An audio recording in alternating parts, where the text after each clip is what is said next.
Hey guys, this is Mr. Milstat, and I will be reading the Enlightenment revolutions and revolutions in Europe for you.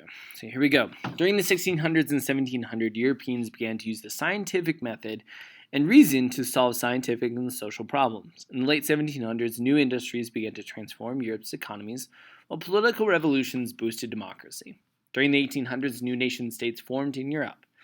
Science and the Enlightenment. In the 16 and 1700s, European thinkers drew on ancient Greek thought and the Renaissance. These European thinkers stressed the use of the reason and logic to solve practical problems. The Scientific Revolution. In the 1600s, Europeans began to think in new ways about the natural world.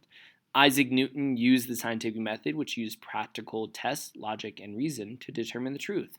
Using this method, Newton discovered gravity. He found that more massive objects pull with greater gravitational force than less massive ones. There are many contributors to the revolution besides Newton. Among them was Galileo Galilei, Johannes Kepler, and René Descartes. In the 1700s, successes in science led European thinkers to use reason and logic to think about society and government. This new way of thinking about the human world is the movement known as the Enlightenment. John Locke of England and Baron de Montesquieu and Jean-Jacques Rousseau of France all contributed the ideas about political life that would help shape the United States and Europe democracies. Key ideas of theirs include natural rights, human rights that belong to all people from birth, and the separation of powers in government. They all discussed the social contract, an unwritten agreement between people and their government. I just want to stop really quickly. Hopefully this is something that you reflect upon when we talked about governments, right? We talked about John Locke, and then there's some other political thinkers as well. All right, continue on. The French writer Voltaire promoted tolerance, such as religious tolerance. Women's rights also became a key idea during the Enlightenment. Mary Wollstonecraft of England wrote the first major work of feminism or women's rights. Go ahead and stop and answer this question on your paper. How did the scientific revolution influence the Enlightenment, and what were the roots of both? The French Revolution of Napoleonic Wars. Enlightenment ideas caused people to begin to question the social and economic and political order. These ideas helped inspire colonists in North America to rebel against Britain. The success of the American Revolution triggered reactions in France and elsewhere. In the late 1700s, France faced an economic crisis caused by costly wars its monarchs had waged. Many people were hungry and without jobs. Society was divided into three groups: the clergy, nobles, and the common people.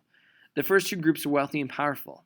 The common people outnumbered them and had few rights and paid higher taxes. When the government tried to raise taxes further, French people rebelled in 1789. This rebellion of the common people was the start of the French Revolution, a political movement that removed the French king from power and formed a republic. French revolutionaries forced the French king, Louis XI, to give up absolute. Is that the 16th? Louis the 16th? I can't remember. Yeah, that's 16. To give up absolute power and acknowledge the basic rights of all citizens. They formed the National Assembly and wrote a document called the Declaration of the Rights of Man and the Citizen.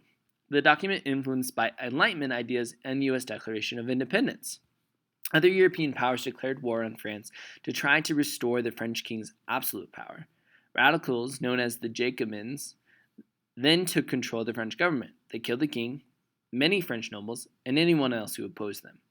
Soon the radicals lost support, but the government that replaced them could not restore order. Wars between France and other European powers were raging. Many French wanted strong leadership. Napoleon takes power. A general named Napoleon took power in 1799 and declared himself Emperor of France in 1804. Many people in France supported him because he won victories across Europe against France's enemies. Napoleon's ambitions, however, brought more war.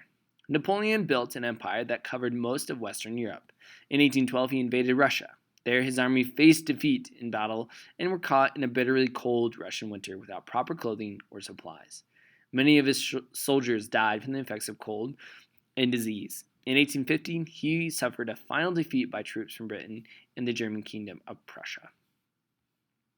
Effects of the Napoleonic Wars. Napoleon's defeat prompted European leaders to try to balance nations' powers. They did not want to see another country dominate the region as France had done.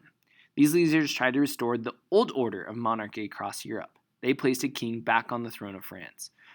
While the French Revolution had failed to end the monarchy, it strengthened civil rights and ideal of democracy. Leaders across Europe gave up some of their powers, and absolute monarchies gave way to greater democracy. Go ahead and stop and answer this question. How did the French Revolution and the Napoleonic Wars affect Europe? What was the Industrial Revolution? Another type of revolution was occurring in the 1700s. In Britain, new inventions and energy sources triggered the rise of industrialism. As a result, people began to move from farm work to jobs in urban factories. New production methods. In the early 1700s, more efficient ways of farming increased the food supply. The population grew at the same time as fewer farm workers were needed. By the mid-1700s, British inventors and entrepreneurs developed new technologies that used water power to run machines that made textiles and other goods. This shift was from human labor to machine labor is known as the Industrial Revolution. While machines replaced human labor, they created jobs for people operating the machines. New technologies soon made the process of production even faster. Steam could power machines anywhere, not just from where falling water was found. Steam-powered industries spread across Western Europe. By the mid-1800s, steam-powered railroads were almost spreading across the continent. They linked factories to markets and increased the amount of goods that could be made and sold. New technologies in the late 1800s gave rise to industries and products such as cameras, electric motors, and the first automobiles. Effects of the Industrial Revolution. The Industrial Revolution had both positive and negative effects. It greatly increased Europe's wealth and income. It also created thousands of factory jobs in cities and led to the rapid growth of cities. However, many workers faced brutal conditions and had to work long hours for low pay. Many children also worked long hours and in dangerous conditions. Labor unions organized to fight for better conditions for workers. The growth of cities brought new problems as well. City life was dirty, dangerous, and unsanitary for most working people. A group of radical thinkers known as a socialist or communist called for workers to join together and seize control of workplaces and government. The best known of these thinkers was German Karl Marx. Marx believed that rich investors tended to take advantage of working people. He said the working class needed to overthrow capitalism, which is an economy based on private ownership of property. Stop really quickly. What changes did the Industrial Revolution bring? Go ahead and answer that question. Nationalism. Napoleon's conquest in the early 1800s prompted many European people to seek national unity and independence from foreign rule. As a result, many nationalist revolts broke out around Europe. Nationalism is the belief that a person's nation deserves greater loyalty than other groups a person belongs to. Nationalism also involves pride in a person's nation, forming new countries. In 1821, Greece declared its independence from the Ottoman Empire. Belgium declared independence in 1830. In 1848, revolts in France, Austria, Germany, and Italy jolted Europe. Italy had long split into many separate territories, some ruled by foreign powers such as Austria.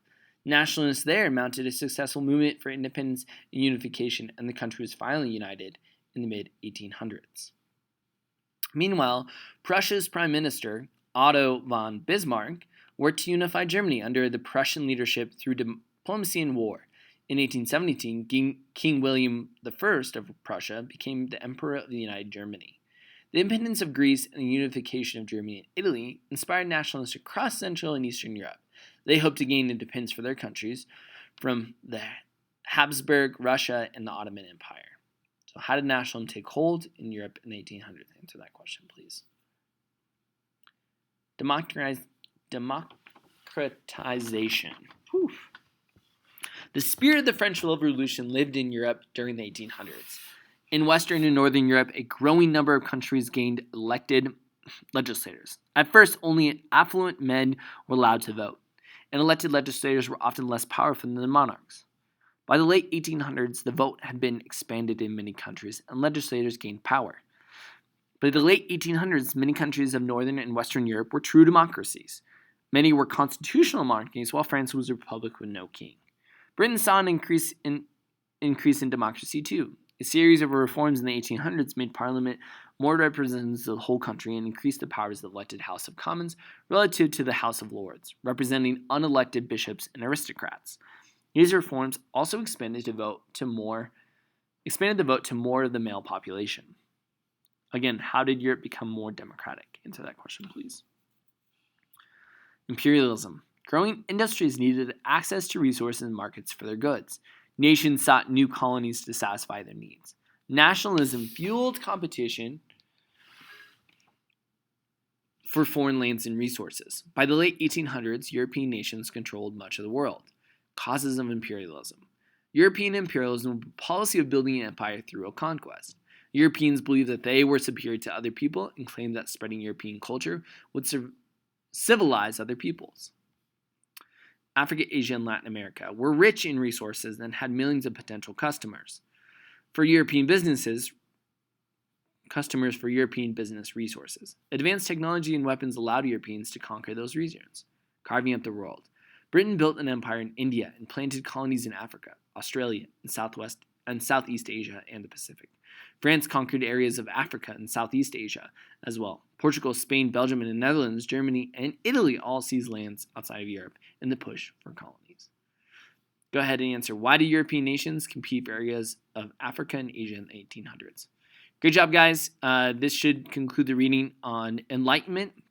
Make sure you answer the questions that are included in the reading guide. Good job.